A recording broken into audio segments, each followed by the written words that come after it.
thank you for accepting this responsibility, which you did not have to. Dahil hindi ka naman kapitbahay ka namin dahil sa Alabang Hills, no? But this is something na hindi mo naman dapat hawakan. At alam mo, busy-busy ka. But despite that, dahil siyempre naging developer ka, alam mo ang problema, isa ka rin sa mga parating nagbabanggit ng mga problema ng sewerage doon sa Maynila. So you can empathize with the problem. So we'd like to thank you on behalf of my constituents, Your Honor, Mr. Chairman, for accepting this thankless responsibility. But we would like to assure you that it will not be thankless because we are going to thank you, even at the very outset. Maraming salamat po. Thank you, Congressman Boles. Alam naman po naman ninyo, ito'y actually one of my advocacy. Kaya tatapatin ko kayo para akong isang ihilulog sa tubig. Pagkat kawawa na ako, hindi lang sa inyo, kundi sa lahat ng taong may problema sa tubig.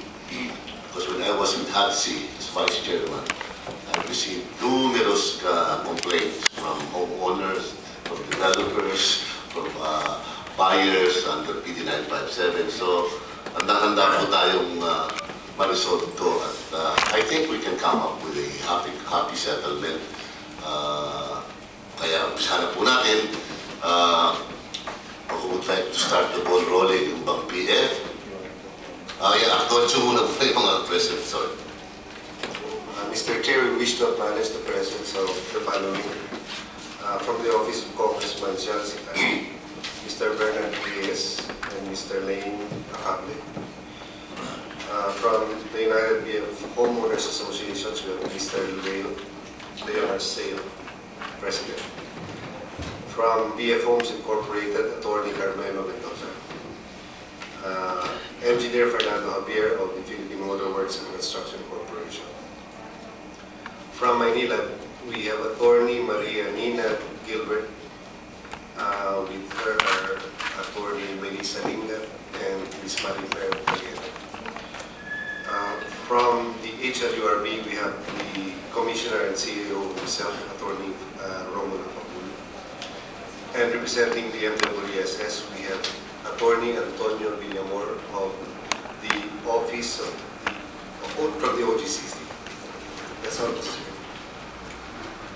Chairman, I understand si Reggie Cruz, no, of Maynila, who's the one in charge of Parañaque, is on his way. Papunta na rito. Thank you.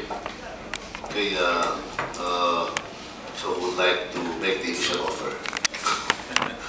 BF Homes ba? Paano natin ma-wind up ito? I heard na kayo nag-uusap na ng Maynila and mukhang conforme na rin nakatama ang homeowners.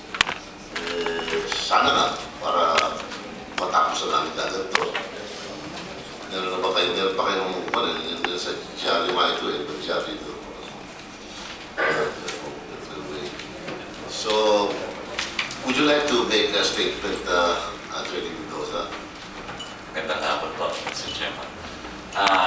On the part of BF po, una-muna, nire-recognize naman po namin ang right ng mga presidente ng BF to water. So, unahin maliwanag yun.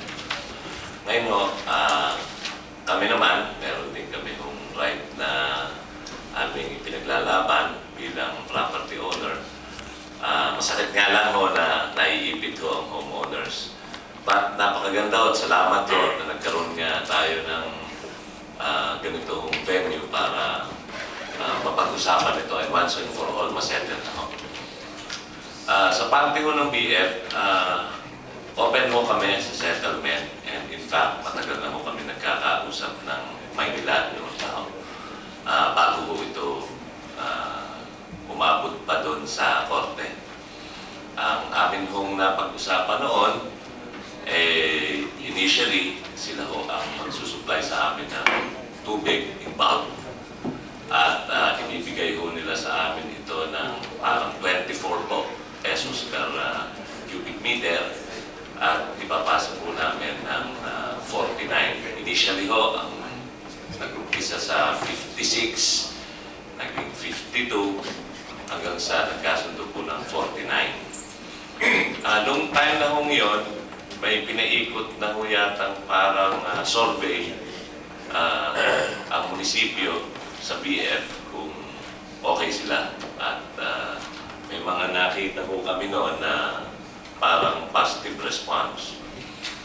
Hanggang sa ang naging problema lamang po, ang sabi nga ho ng Maynilad noon, tsaka ni Mayor, ay mag-interconnect na tayo bukas. Ang sabi naman ho namin, ang problema namin, naku, baka ho ipa-refund kami ng NWRB dahil hindi pa po approve yung 49. Pa-approve muna natin at baka ho magkatulungan tayo ng local government at ng Maynilad para ma-approve yan at nang hindi ho tayo magaya sa Meralco. So, ganun nga ho, nagkasundo ho kami na hintayin hanggang January.